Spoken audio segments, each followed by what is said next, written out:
তো আজকে আমরা আমাদের আলোচ্য বিষয়টা দুইটা ভাগে আমরা ভাগ করবো ইনশাআল্লাহ। একটা হলো রাসূল সাল্লাল্লাহু আলাইহি ওয়াসাল্লামের প্রতি আমাদের আদব আখলাক কেমন হওয়া উচিত। দুই নাম্বার সাহাবায়ে কেরামদের কেমন তাকওয়া ছিল, আল্লাহ ভীরুতা ছিল, রাসূলের ব্যাপারে মুহাব্বত ছিল। এই ব্যাপারে আমরা সিরিয়ালে এক দুই করে পড়বো ইনশাআল্লাহ। প্রথমে আমি কোরআন মাজিদের সূরা হুজুরাত আয়াত নাম্বার 12 পড়েছি। আল্লাহ বলেছেন, আউযু বিল্লাহি মিনাশ শাইতানির রাজিম, ইয়া আইয়ুহান নাস, হে মুমিনগণ বলে নাই, হে ঈমানদারগণ বলেন নাই, ইয়া আইয়ুহান নাস। নাস মানে জনগণ, মানুষ। এর ভিতরে আদম আলাইহিস সালাম থেকে শুরু করে সবাই আছে। এর ভিতরে আবু জেহেল বলেন, এর ভিতরে মুহাম্মদ সাল্লাল্লাহু আলাইহি ওয়াসাল্লাম, খারাপ ভালো সবাইকে ঢালাও ভাবে বলা হয়েছে। নাস মানে মানুষ সকল। হে মানুষ সকল, ইন্না খালাকনাকুম মিন যাকারিন ওয়া উনসা, যাই কিছু করো না কেন এটা চিন্তা করে রাখো, আমি কিন্তু এক পুরুষ আর এক নারী থেকে তোমাকে বানাইছি। বোঝা যাচ্ছে? প্রত্যেককে ডাকতেছে, হিন্দুকেও, খ্রিস্টানকেও, মুসলিমকেও, সবাইকে আল্লাহ ডাকতেছে, ইন্না খালাকনাকুম মিন যাকারিন ওয়া উনসা, তোমাকে আমি বানাইছি কিন্তু এক পুরুষ আর এক নারী থেকে। যেমন এই পৃথিবীতে এখনো কয়েক কোটি মানুষ আল্লাহর এই মাটির উপরে ভাত খায়, চলাফেরা করে, হাঁটে। তাদের আকীদা হলো এক একাই মানুষ সৃষ্টি হয়ে গেছে, এটা প্রকৃতির খেলা, আদম নবী বলে কোনো কিছু নাই। এটা দুনিয়ার সিস্টেম। গাছ হয়, পোকা হয়, গরু হয়, ছাগল হয়, ভেড়া হয়, মরে, ভুসি হয়, গোবরের ভিতর থেকে আবার জন্ম নেয়। এভাবেই প্রক্রিয়া হয়ে হয়ে আমরা দুনিয়াতে আসছি। এখানে আদম হওয়া কি সেটা আমার দরকার নেই জানা। এই দুনিয়াতে বহু লোক আছে, কোটি কোটি। নাস্তিকরা যেমন বলে পাহাড় যেমন দাঁড়িয়ে আছে, মানুষ তেমন দাঁড়িয়ে আছে। লালন ফকিরের লোক যেমন বলে গরু যেমন নড়াচড়া করে, বাঁশ আর কঞ্চি যেমন আলাদা না, একই জিনিস, ঠিক তেমনি আমি আর আল্লাহ একই। নাউযুবিল্লাহ। এটা তারা ওইভাবে মনে করে। আল্লাহ একটু সতর্ক করে দিচ্ছে যে যাই কিছু করো শিকড় হয়ে দেয় না, আমি কিন্তু এক নারী আর এক পুরুষ থেকে বাঁচাইছি।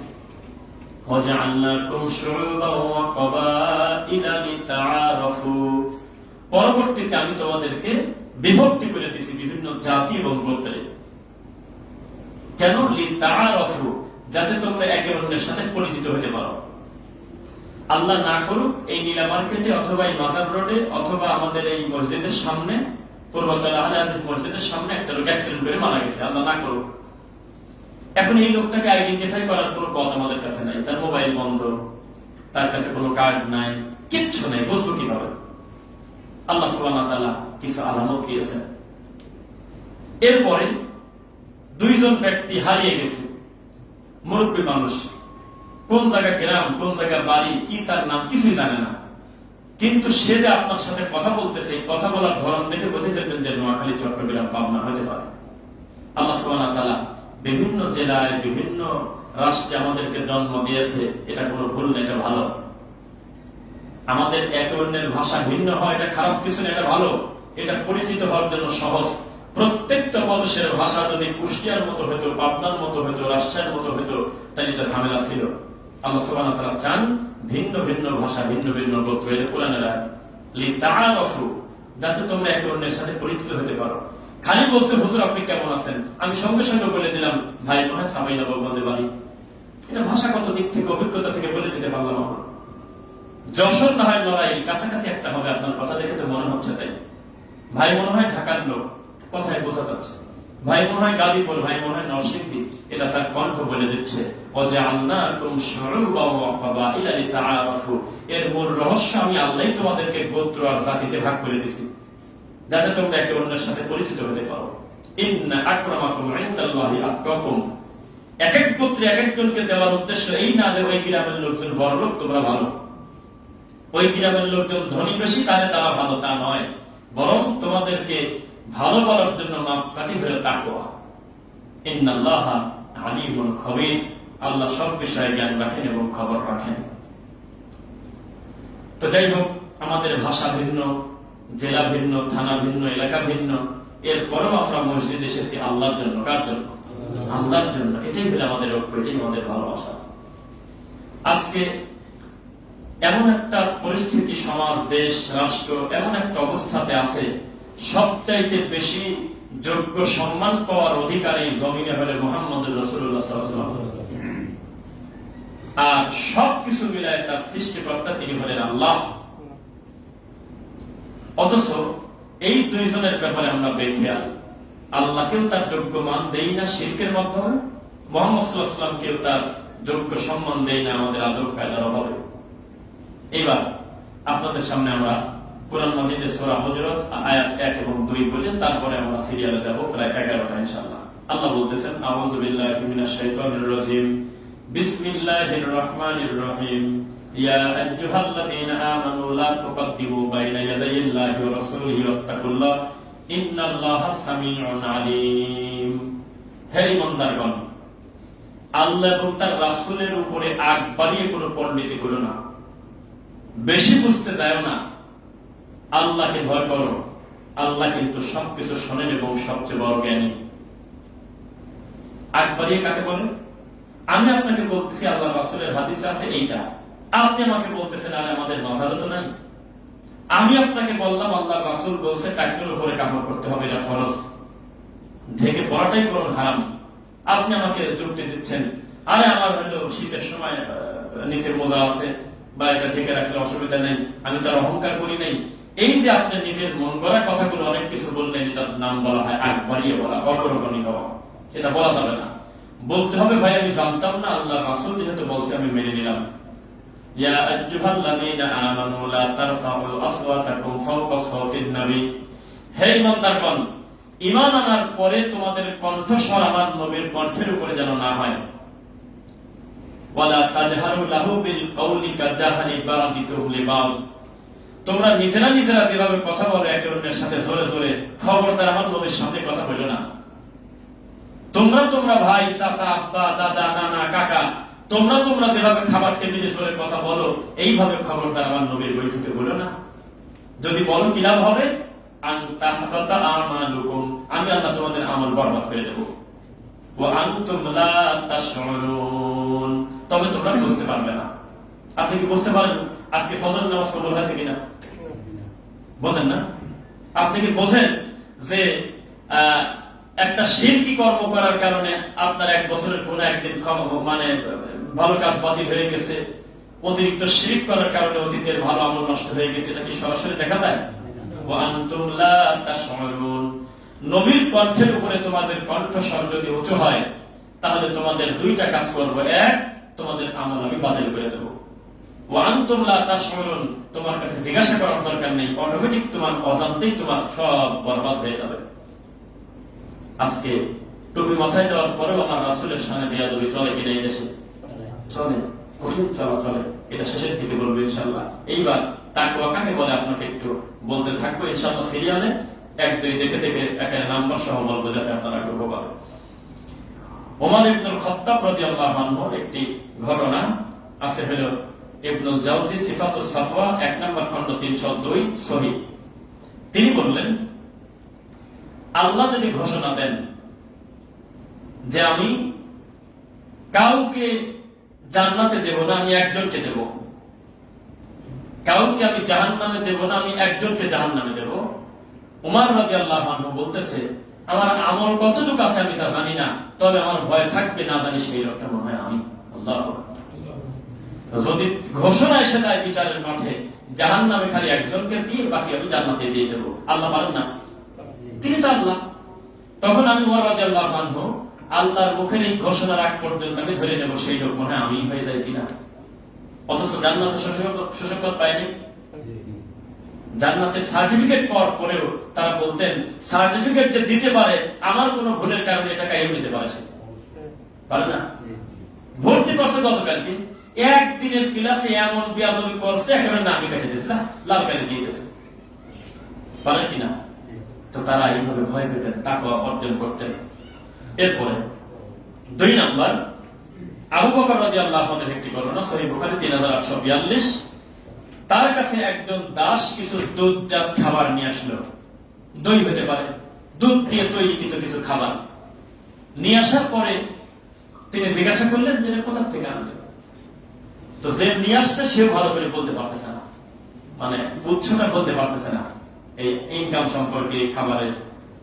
তো এই কথা বলার পরে আবু বকর রাদিয়াল্লাহু আনহু গলার ভিতরে হাত দিয়ে ভরে করে দিলেন যে না, আমি আবু বকর রাদিয়াল্লাহু আনহু আমি অস্পষ্ট খানা খাবো না, এটা তো সন্দেহের খানা। তুমি কেন বললে না যে অমুক পাঠাইছে? তুমি কেন বলতে পারলে না যে এটা আমার রোজের টাকার জিনিস? তুমি বললে না কেন মুক্তি? আমার ভয় হচ্ছে। এই কথা বলে তিনি বমি করে দিলেন। সহিহ বুখারী হাদিস নাম্বার 3842। এরপরে ওমর রাদিয়াল্লাহু আনহুর একটি ঘটনা, সিফাতুস সাফওয়া 1-313-303। তিনি বললেন যে আমি একদিন টহল দিচ্ছি রাত্রিবেলা, ছদ্মবেশে গোয়েন্দা সিআইডি হয়ে, যে আমার এই রাষ্ট্রের, আমার এই গোত্রের অবস্থাটা কি। আমার মুখামুখি যেটা বলা যায় না সেটা চায়ের দোকানে বলে না। রাষ্ট্রপতির, প্রধানমন্ত্রীর, তারপরে এমপি বা যে কোনো হুজুর হোক, যাই হোক, যদি মনে করেন যে ল্যাংটা সমালোচনা শুনবো, তাই যে কোনো চায়ের দোকানে ঢুকে দেওয়া লাগে। দেখবেন যে যা খুশি মা তুলে গালি দিচ্ছে। তো ওখানে গেলে কিছু তথ্য পাওয়া যায়, যে কথা মুখামুখি বলা যায় না সে কথা গোপনে রাত্রিবেলা বলে। তো তিনি গোপনে একটু কান লাগাচ্ছিলেন যে মানুষের আমার ব্যাপারে ধারণাটা কি। তখন দেখে মা আর মেয়ের ঘটনা হচ্ছে, কথা হচ্ছে। দাও একটু পানি, আর একটু পানি দিয়ে দাও, পূর্ণ হয়ে যাক, অসুবিধার কি আছে? দুধে একটা পরিমাণ মতো পানি দিলে অন্যায় না, এটা বোঝাও যায় না, সাদা সাদাই থাকে। মেয়ে বলে যে না ঠিক আছে। ওমর রাদিয়াল্লাহু আনহু দেখবে না, দেখলে তো পিটানি কাকে বলে, কিন্তু ওমরের আল্লাহ তো দেখে ফেলে। সুবহানাল্লাহ। তখন তিনি বুঝলেন যে আমি ওমর আর একা না, এই রাষ্ট্রে আল্লাহ ভীরু মানুষ আরো আছে। সুবহানাল্লাহ। ইসলামের প্রথম মহিলা শহীদের নাম বলেন আপনারা, হ্যাঁ? সুমাইয়া রাদিয়াল্লাহু আনহা। তার মানে মহিলাদের গুরুত্ব, ভূমিকা আছে কিনা? ওমর রাদিয়াল্লাহু আনহু বললেন, আমি যখন বাড়ির দিকে যাচ্ছি, আমি মনে একটা আত্মতৃপ্তি নিয়ে যাচ্ছি, আল্লাহ তুমি আমার রাষ্ট্রে পুরুষ মানুষটা আছে, তুমি মহিলা মানুষকে এত বড় দিন দান করছো, যে বলে যে উমারের আল্লাহ তো দেখে, উমারকে আমি কি করবো? উমার না দেখলি কার দেখলে কি, আল্লাহ তো দেখে। সুবহানাল্লাহ। আচ্ছা, এরপরে 4 নম্বর হলো, একবার আব্দুল্লাহ ইবনে উমর রাদিয়াল্লাহু আনহু মুয়াত্তা মালিকের 2 খণ্ড 985 এক রাখালকে বললেন যে একটা ছাগল বিক্রি করে দাও। কতগুলো ছাগল আছে এটা কি তুমি জানো? তো বলে না আমি জানি, কিন্তু মালিক জানে না। আমার প্রতি তার এতই বিশ্বাস, আস্থা, যে এই দিক থেকে যতদূর চোখ যাচ্ছে প্রায় পুরাটা আমার হাতে বুঝেতেছে। উনি এতই ধনী লোক যে এইসব খেয়াল করার টাইমই তার হাতে নাই। কয়টা ছাগল, কয়টা খাসি, কে কার খেয়াল রাখে? তখন বললেন, আমি নগদ টাকা দিয়ে একটা আমাকে দিয়ে দাও। এই টাকাটা তুমি মালিককে দেবে না, তুমি খাও, এই রোদে কষ্ট করো, এই পরিশ্রম করো, একটা আমাকে দিয়ে দাও। কে ঠিক পাবে, কে বুঝবে? না, এটা শিওর উনি বুঝবে না, তবে আমি মালিকের চিন্তা করতেছি না, মালিকের আল্লাহর চিন্তা করতেছি। সুবহানাল্লাহ। উনি এই জমিনে ওনার ক্ষমতাই নাই ছাগলের হিসাব রাখা, তবে আমি আল্লাহর সামনে আমাকে দাঁড়াতে হবে। তখন আব্দুল্লাহ ইবনে উমর বললেন, আমিও তোমার থেকে এই ধোকার জন্য আসি নাই, আমি দেখলাম আল্লাহর জমিনে আমানতদারিতার অবস্থা বর্তমানে কি। এটা শিক্ষা পরবর্তীতে আপনারা মিলাই নেবেন, শেষের দিকে বলি। এরপরে আলী রাদিয়াল্লাহু আনহুর একটি ঘটনা, এটা আছে বাইহাকির 291 নম্বর পৃষ্ঠা। তিনি যখন খলিফা রানী ছিলেন, একবার এক মামলায় তার প্রতিদ্বন্দ্বী ছিল একটা অমুসলিম। বড় বড় নেতাদের মামলা কিন্তু চলতেই থাকে, গায়েবী মামলা বলেন, আর বাড়িতেই নেই, কোন জায়গা কি হয়েছে আল্লাহ জানে, কিন্তু হাজিরা মামলা একের পর এক ওকে দিতেই আসতেছে। এরকম এক অমুসলিমের মুখামুখি হয়ে গেছে বাদী বিবাদী। হওয়ার পরে কি ঘটনা ঘটছে একটু দেখে দেখে পড়ি, যাতে বানান ঠিক থাকে। তো বিচারক তাকে আলী রাদিয়াল্লাহু আনহু বললেন, এবং ওই অমুসলিম হিন্দু বা যেই হোক তাকে বলতেছে, হ্যাঁ অমুক এদিকে আসো, এইভাবে ওনাকে হেই হেই করে বলতেছে। আর আলী রাদিয়াল্লাহু আনহুকে সম্মান দিচ্ছে, কারণ তিনি তো রানীর প্রেসিডেন্ট, এটা তো স্বাভাবিক কথা। আলী রাদিয়াল্লাহু আনহুর মর্যাদা আর ওই মেথরের মর্যাদা, ওই মালানের মর্যাদা এক হবে? হতে পারে না। এটা বলার পরে ওমর রাদিয়াল্লাহু আনহু রেগে গেলেন। তিনি রেগে গিয়ে বললেন, আমার প্রতিপক্ষের প্রতি তুমি ইনসাফ করলে না। আমরা তো দুইজন এখন রানিং মামলায় আছি, রানিং আমরা বিচারে আছি। তুমি আমাকে বললে আলী রাদিয়াল্লাহু আনহু, আর ওকে বললে এই দাঁড়া, তুই কি বলবি বল। এটা তার প্রতি তুমি ইনসাফ করলে না, তাকে কথা বলতে দাও, তাকে তার যোগ্য সম্মান দিয়ে তুমি ডাকো। আপনি কি বুঝতেছেন আমরা কার জাতি? আর এখন হয়েছি তো, আমরা তো ছাগলের সাথে পানি খাচ্ছি, ছিলাম তো বাঘ। আয়না নাই তো দেখার সুযোগ নেই, পানির সামনে গেলে বুঝতে পারতো শিং কয়টা, দাঁত কয়টা, এগুলো বুঝতে পারতাম। পানি তো নাই, আয়না তো নাই, মানে তাওহীদ নাই। এটা আছে কোথায়? বাইহাকীর 291 নম্বর পৃষ্ঠা। এরপরে আসেন আবু হুরায়রা রাদিয়াল্লাহু আনহু, তিনি নিজেই একজন গরীব সাহাবী নাকি ধনী? তো সে নিয়ম করে করতেন কি, গরিবদের কাছে তিনি খাবার পৌঁছে দিতেন। তো তাকে বলা হলো যে এইটা আপনি এই দায়িত্ব নিতে গেলেন কেন, আপনি নিজেই তো অসহায়। তখন তিনি বললেন যে আমি স্পেসিফিক এমন কোন আমল জানি না যেই আমলে আমার রব আমাকে ক্ষমা করবেন।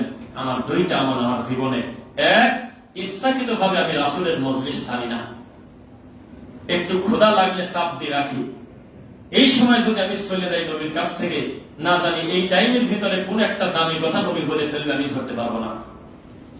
খুতবা মনোযোগ দিয়ে আজকে শোনেন কথা, সাহাবায়ে কেরামের সরাসরি নাম ধরে ধরে তাদের জীবনী নিয়ে আজকে খুতবা হবে।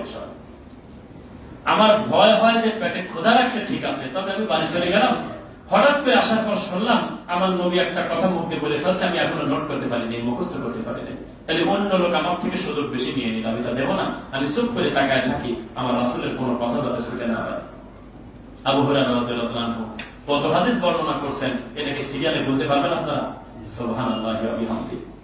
তিনি বললেন আরেকটা কথা, যে আমি পাওনাদারের কাছে, অসহায়ের কাছে আমি খাবার পৌঁছে দেই, তাদের খোঁজ খবর নেই, এই আশায় যে আমি মুমিনের কল্যাণ করার কারণে আল্লাহর ফেরেশতারা আমার জন্য দোয়া করবে। সুবহানাল্লাহ। সহিহ বুখারী 1421। এরপরে সালমান ফারসি রাদিয়াল্লাহু আনহু একটি ঘটনা, তার এক দাস তাকে খাবার দিল, তো জিজ্ঞাসা করলো যে তুমি কোথা থেকে খাবারটা আনলে? আছে কোন জায়গা? ইবনে কাসির 70 নম্বর খণ্ড 154 নম্বর পৃষ্ঠা। তো তখন সেই দাসী বললেন যে আপনি খান, আমি কি আপনাকে খারাপ কিছু দিতে পারি? সালমান ফারসি, আমি কি আপনাকে মন্দ কিছু দিতে পারি নাকি? আপনি খান, এটা হাদিয়া, এটা গিফট, আমি খুশি হয়ে আপনার জন্য আনছি, আমি ভালো জিনিস আনছি আপনার জন্য। তখন তিনি বললেন যে এইবার আমার আরো সন্দেহ বেশি হয়ে গেল, তুমি সরাসরি কেন বললে না যে কে দিল আর খাবারটা কিসের খাবার? আমি এত কিছু শুনবো না, আমি এই খাবারটা প্রত্যাখ্যান করলাম, আমি খাবার খাবো না, আমি ওই খাবার খাবো না যেই খাবারের সন্দেহ আছে। এই খাবার তুমি ফিরে নাও। প্রথমে তুমি বলতে পারতে কার কোথা থেকে আনলে খাবার। এই চিন্তা যদি প্রত্যেকটা মহিলা তার স্বামীর ব্যাপারে করে, এই দেশে কি এত ঘুষখোর সুদখোর থাকতে পারে? কোনদিন না। সেখানে একই কথা বলবে, তোমার বেতন হলো 22,000 টাকা, তুমি এক বৈঠকে 30,000 টাকা নিয়ে এসে আলমারিতে রাখতে বললে বিষয়টা কি? ব্যাপারটা কি? তোমার মেসেজে 2 লাখ টাকার মেসেজ আসলো মোবাইলে, ব্যাপারটা কি? এই টাকা মালিকটাকে কোথা থেকে আসলে টাকা? কে তোমার পরে এত রাতারাতি খুশি হলো, রাস্তায় ফকির না খায় মরে?